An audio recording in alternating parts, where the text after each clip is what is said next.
Chers amis, bonjour. Nous sommes le mercredi 19 mars 2025. Il est 9 heures. Quelques news de l'Arménie, de l'Artsakh et de la diaspora arménienne.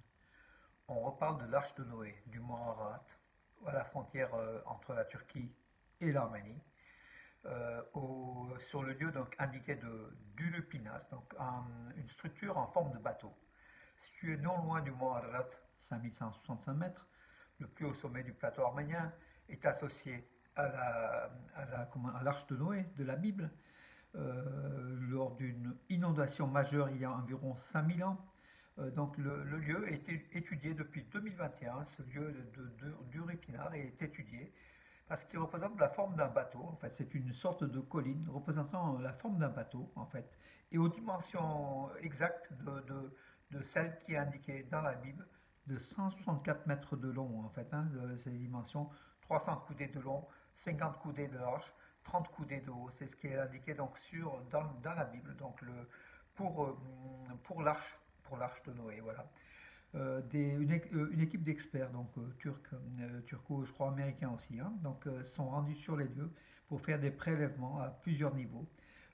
Ils ont trouvé donc une roche argileuse datant de 3500 à 5000 ans, avec aussi des coquillages, hein, donc, mais bon, pas de bois a priori, ni du bois fossilisé, mais donc c'est toujours à l'étude, hein, donc voilà. Euh, cette partie-là des dimensions de l'arche de Noé est indiquée dans la Genèse 6, 14, 16, pour la période du déluge. Donc on sait que c'est sur le mont Ararat, donc c'est indiqué dans la Bible. Ceux qui croient, y croient. Ceux qui n'y croient pas, donc ce sont les scientifiques qui vont peut-être déterminer si réellement le déluge a existé. De toute façon, le déluge a existé, mais est-ce que c'est le mont Ararat et c'est ce bateau, cette arche de Noé? Nous, Arméniens, donc on est attaché au mont Ararat, à la légende du mont Ararat, on tient à ce que l'arche de Noé comment dirais-je, soit posée sur le mont Ararat. D'ailleurs, dans l'écusson, dans les blasons, dans les armoiries de l'Arménie, il y a le mont Ararat avec au-dessus l'arche de Noé. Voilà, que les Turcs veulent changer par la constitution arménienne, en voie d'être changée. Donc on ne sait pas si ça va tenir ou pas. En tout cas, euh, Sulbuy Galian, la ministre de la Justice d'Arménie, a affirmé que la nouvelle constitution de l'Arménie ne doit pas mettre en péril la paix et le traité de paix. Le seul élément, c'est que cette nouvelle constitution doit être validée par le peuple d'Arménie. Et selon les sondages, le peuple d'Arménie, les citoyens d'Arménie sont pour une grande majorité au non-changement de la constitution de l'Arménie. Donc à voir, voilà, on verra donc dans les semaines qui viennent ce qui va se passer. En tout cas, tout ce qui est, c'est cet accord de paix que Yerevan et Bakou ont indiqué, aujourd'hui il est dans le vide le plus complet, puisque pour la quatrième journée de suite, Bakou, avec des fausses informations, affirme que l'Arménie tire depuis des positions arméniennes en direction de l'Azerbaïdjan dans le sud-est et dans l'est de l'Arménie, bien sûr des fausses informations de Bakou. Tout ça pour faire monter la pression, pour essayer de mettre un climat de non-confiance, un climat de crise sur l'Arménie et peut-être pour se dérober à la signature du traité de paix qui est aujourd'hui loin, très très loin. Donc voilà. D'autant plus que les médias azerbaïdjanais, bien sûr commandités par Aliyev, hein, puisque les médias d'Azerbaïdjan ne sont pas libres, hein, ils sont commandités par le dictateur Aliyev, affirment que l'Arménie préparait une guerre contre l'Azerbaïdjan, tout simplement parce que l'Arménie a appelé des réservistes. Mais ça fait partie d'un processus normal pour l'Arménie. Mais pour l'Azerbaïdjan, ils dénaturent cela en affirmant que les Arméniens se préparent à la guerre s'ils veulent leur revanche et ils s'équipent en armement et puis en réservistes pour faire la guerre. Voilà, pour mettre un climat de tension, hein. C'est l'objectif de Bakou, de mettre un climat de tension. Souvent, l'Azerbaïdjan fait cela avant d'attaquer, donc pour dire que l'Arménie nous a attaqué, donc on a répondu. Alors que l'Arménie, le ministère arménien de défense, a affirmé à chaque fois lors des 8 accusations des 4 derniers jours que l'Arménie n'a fait aucun tir. D'ailleurs, les observateurs de l'Union européenne déployés à la frontière entre l'Arménie et l'Azerbaïdjan n'ont rien vu, n'ont rien signalé. Donc en fait, on pourrait aussi leur croire. D'autant plus que l'Arménie avait proposé à l'Azerbaïdjan, par le cabinet du Premier ministre arménien Nikol Pachinian, l'Arménie avait proposé comment dirais-je, une équipe d'Arméniens et d'Azéris qui à chaque fois qu'il y a une information de violation du cessez-le-feu, qu'il y a une enquête commune, donc mutuelle, entre l'Arménie et l'Azerbaïdjan, mais Bakou n'a jamais répondu, donc ça prouve que c'est de la pure désinformation de la part du dictateur Aliyev. Le Premier ministre arménien Nikol Pachinian a publié la vidéo donc, de la route, la nouvelle route entre Kapan et Tatev, le monastère de Tatev, vous savez, dans le Sunnik, dans cette région stratégique de l'Arménie, dans le Zangezur, qui contourne le haut Rotaran. Donc en fait, c'est une route beaucoup plus simple et beaucoup plus propre qui vient d'être mise à la circulation. Donc c'est nouveau. Donc Pachinian dit voilà, je vous avais promis, c'est fait. Il est vrai que dans la région de Sunnik, de nombreuses routes sont en cours comment dirais-je, en cours d'établissement et que la communication pour l'Arménie c'est un élément clé. Il faut quand même noter que le gouvernement Pachinian a relancé la construction des routes. Hein. Donc à l'époque de Kochayan, Sarkissian, on n'entendait jamais parler de cela. Dans l'ère Pachinian, surtout depuis 2020, depuis la défaite militaire de l'Artsakh, et puis aussi depuis 2023, en fait, l'occupation totale de l'Artsakh par l'Azerbaïdjan, les routes en Arménie, surtout dans la région de Sunnik, sont en train d'être rétablies. Surtout en milieu montagneux, c'est très très important ces communications. Hein. Voilà, bravo aussi à cette équipe du gouvernement arménien, il faut quand même le dire. Hein. Il a les mauvais côtés, mais il a aussi les bons côtés. Les mauvais côtés, c'est d'être un peu crédule aux sirènes de Bakou, aux voix de la paix, alors que l'Arménie veut réellement la paix, mais que de l'autre côté, l'Azerbaïdjan n'est pas prêt à faire la paix tout simplement. Hein. Voilà, et que peut-être Pachinian est un petit peu naïf en démocrate qu'il est.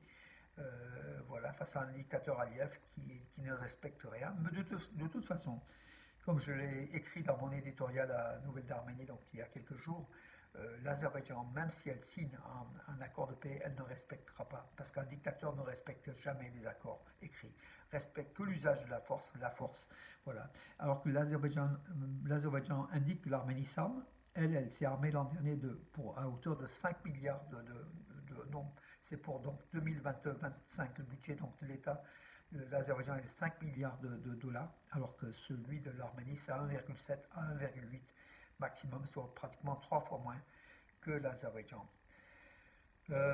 L'équipe d'haltérophilie d'Arménie participera, donc 11 haltérophiles chez les hommes, 10 haltérophiles chez les femmes participeront à Chisinau, capitale de la Moldavie, au championnat d'Europe d'haltérophilie du 13 au 21 avril. Et bien sûr, il y aura des médailles, hein. Il y aura des champions d'Europe pour l'Arménie à coup sûr, notamment avec la présence du vice-champion olympique Varastat Dalayan et d'autres haltérophiles. Hein. Donc l'Arménie est une puissance en matière d'haltérophilie. Il y a Garik Karapetian, Simone Martirosyan, tout ça, ce sont comment dirais-je, des possibles médailles d'or donc européennes. On verra, on attendra donc début avril. En tout cas, l'équipe d'haltérophiles, tant masculin que féminin, hein, même chez les femmes, on a des haltérophiles qui tiennent la route. Hein, donc, comme Alexandra Grigorian, la jeune dans les 55 kilos, je crois qu'elle est championne d'Europe en titre et vice-championne du monde. Elle aussi, elle aura une médaille de toute façon. Isabella Yailan, enfin, il y a beaucoup d'haltérophiles femmes chez les Arméniens aussi, voilà, dans l'équipe d'Arménie. Et on attendra ces championnats. L'OSCE, l'organisation de sécurité, donc l'OSCE, donc l'organisation européenne, l'Assemblée parlementaire de l'OSCE, qui logiquement traitait l'accord de paix entre l'Arménie et l'Azerbaïdjan, qui n'est pas arrivé en 30 ans, hein, voilà, a salué les progrès réalisés dans les négociations sur le traité de l'accord de paix entre l'Arménie et l'Azerbaïdjan. Alors de nombreuses capitales, dont la Bulgarie, hier l'Égypte, beaucoup le Japon, beaucoup de capitales ont salué donc cet accord de paix qui va être signé, mais on ne le voit pas venir. Il n'a pas été déjà publié, le contenu de l'accord. Et au regard de la position de l'Azerbaïdjan qui accuse l'Arménie de tir à ses frontières, des fausses accusations bien sûr, tout ça, ça ne met pas, comment dirais-je, on n'est pas optimiste pour la signature du traité de paix. Peut-être qu'il y a une machine marche arrière de l'Azerbaïdjan. On verra en tout cas. La communauté internationale a noté et que peut-être elle saura qui des deux, entre l'Arménie et l'Azerbaïdjan, sabote le traité de paix. Et c'est bien sûr Bakou. Hein. Alors, une nouvelle ligne aérienne, Air Arabia, donc Abu Dhabi, va lancer des vols sur la ligne Abu Dhabi-Yerevan, Abu Dhabi, 5 à 6 vols. Alors, il y a 5 vols hebdomadaires chaque semaine entre Yerevan et Abu Dhabi, 6 vols pardon, par semaine. Et Abu Dhabi qui est, comment dirais-je, le plus grand émirat du Royaume arabe uni, hein. Voilà, donc les liens forts entre l'Arménie et les Émirats arabes. Beaucoup de commerce, beaucoup de tourisme et beaucoup effectivement d'échanges, hein, voilà. Et c'est important qu'il y ait des vols réguliers, pratiquement quotidiens, entre Yerevan et Abu Dhabi. C'est une bonne chose. Qui n'est pas Dubaï, hein, c'est autre chose, voilà, pour ceux qui pourraient douter. Euh, à Stepanakert, la ministre de l'Intérieur, puisque c'est une femme, hein, comme la ministre de la Justice c'est une femme, la ministre de la Culture c'est une femme, bravo aussi à ce gouvernement Pachinian d'avoir féminisé les ministères, c'est une bonne chose pour l'Arménie, malgré les faux pas de Pachinian par rapport à la menace azérie. La ministre de l'Intérieur d'Arménie et l'ambassadrice des États-Unis en Arménie ont participé à l'ouverture d'une nouvelle caserne moderne des pompiers et de secours à Stepanavan, qui est dans la région du Lori, au nord de l'Arménie. Hein, Stepanavan. Alpine Sarkisian, c'est la ministre de l'Intérieur, et puis elle était accompagnée donc de Christina Kvin, l'ambassadrice d'Arménie des États-Unis à Yerevan. Donc, on participait à Stepanavan, à l'inauguration de cette caserne, nouvelle caserne donc, de pompiers et de secouristes, voilà, à Stepanavan, euh, euh, sous le financement des États-Unis, hein, les États-Unis qui ont financé dans 6 communes d'Arménie des casernes de pompiers et de secours que l'Arménie a bien besoin, donc voilà, avec justement pour les situations d'urgence, pour faire face à beaucoup de choses, avec du matériel moderne, mieux équipé. Bravo, merci aux États-Unis. Et puis ces liens entre l'Arménie et les États-Unis qui sont là, hein, donc qui sont là, qui sont évidents et qui sont forts. Même si peut-être avec Trump on peut douter donc un petit peu de l'écart de ces mouvements, on verra. Peut-être que Trump va continuer ce que Biden avait fait avec Anthony Blinken, des relations fortes politico-militaires avec l'Arménie. Voilà mes amis pour aujourd'hui, j'en ai terminé. Je vous donne rendez-vous à demain. Je vous souhaite une journée ensoleillée. Nous ici dans la vallée du Rhône à Valence, peut-être aussi vous à Paris, Lyon, Marseille, Nice, Bordeaux, là où Yerevan, je ne sais pas où, partout, Moscou, Los Angeles, là où vous m'écoutez tous les jours. Hein, vous êtes des centaines et des centaines à m'écouter. Je vous souhaite une bonne journée. Je vous donne rendez-vous à demain, mes amis.